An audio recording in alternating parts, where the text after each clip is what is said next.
Is being born into wealth a reward and being born into poverty a punishment? Xiefeng. In Buddhism, some individuals claim that being born into a wealthy and prestigious family is due to the accumulation of good karma from past lives, a reward from the law of cause and effect.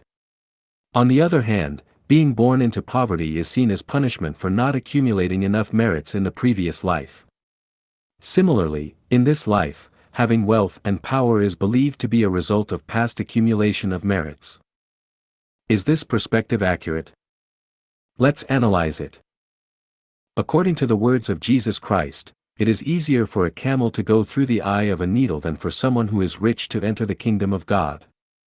Based on Jesus' warning, wealthy people are unable to enter the kingdom of God. Therefore, being born into wealth and having power and money takes one further away from heaven. This is not a reward for people, but rather a form of punishment. Imagine a child who loves to curse and insult others. One day, an elderly person passes by, and the child insults him as well. However, instead of getting angry, the elderly person smiles and offers the child a handful of candy, praising the child for his skilled insults. Now, ask yourself, is this child being rewarded or punished for his foul language? Do you think this child will have a positive outcome in the end?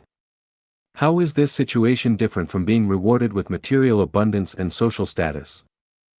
Laozi said, to weaken something, you must first strengthen it, to overthrow something, you must first support it. Another saying goes, when heaven wishes to destroy something, it first makes it mad.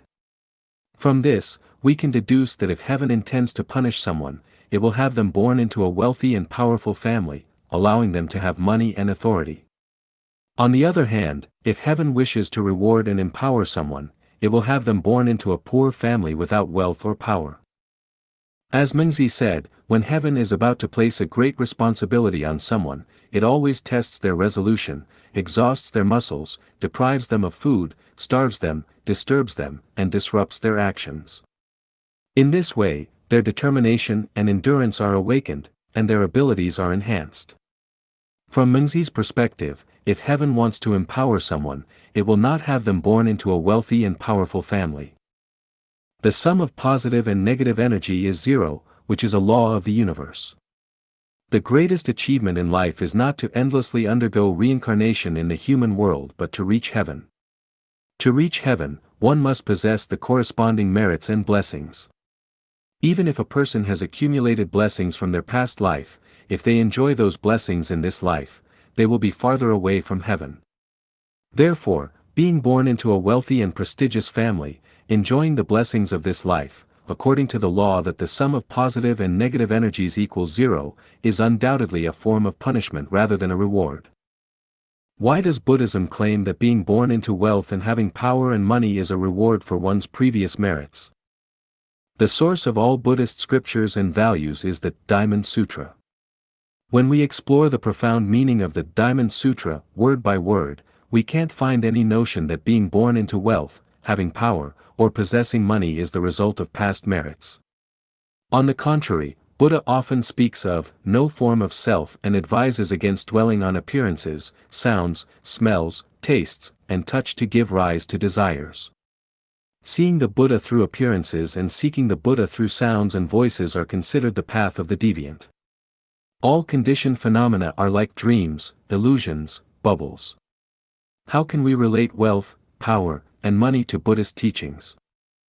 When we claim that being born into wealth and having power and money are the results of past merits, while being born into poverty and hardship is the result of not performing enough good deeds in the previous life, this perspective is akin to flattering and fawning over the wealthy and powerful while adding insult to injury for the poor.